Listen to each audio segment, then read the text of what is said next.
It's something I always wanted to do all my life, and as we got older and our kids were going out on their own, I felt like I still had a lot of love and caring to give, and it felt not right to not share that.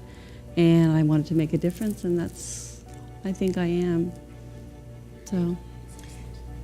And we always support each other and what the other person wants to do, and I initially got into it as a supporting husband and got to like it, love it as much as she did as time went on. We've been exposed to it for a long time. Taryn's parents have been fostering for a lot of years, so it's something that we've been around.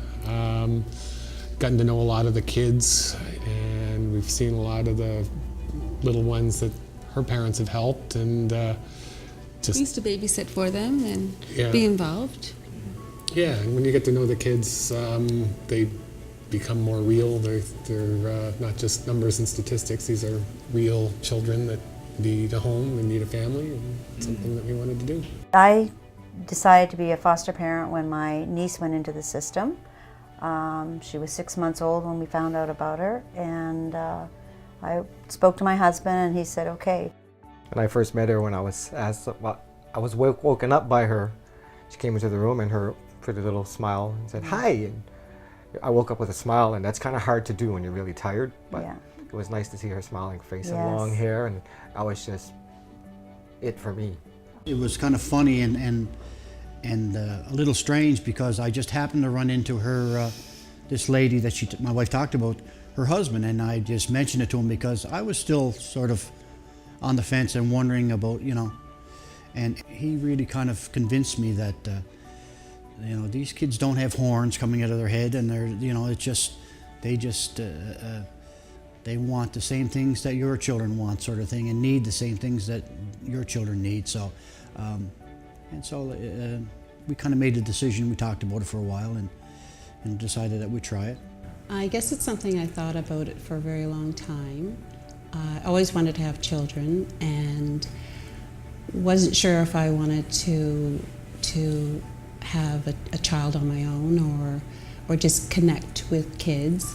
And I talked to my friends and family about it, was curious enough to go through the orientation, and then when I found out what was required, I decided that it was something I wanted to do. We enjoy our family. We have 2 sons, and we're very fortunate. And we thought that we could bring a whole lot to young children, so we wanted to share what we had, and fostering, was a perfect way to do that. Our life pretty much revolves around our kids at this stage. I mean, at this stage in our life, that's the focus of most of our time. So it, wasn't a stretch to think about integrating, more kids into the picture.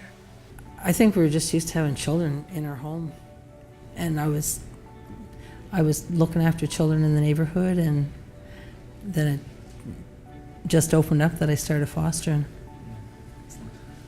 My parents were foster parents, so I grew up knowing that there was a need for foster parents, and they fostered over 150 foster children themselves. So even when we got married and had our own children, you always know that the need is always still there, and you just like to continue it on, and because it's always going to be there, unfortunately. So I started fostering because I had retired and decided that I needed a little excitement in my life, and my parents never fostered, but there was always children in our home, and I came from a very large family besides that, so that's one of the reasons that I really wanted to get into. I got a phone call. Yeah. Phone call from the agency asking if we would consider being foster family to this particular boy, and we hadn't been a foster family before that. We were an adoption family. And so we said, I don't know. And then we thought about it and talked about it and said yes, and have gone on to say yes a few times since then.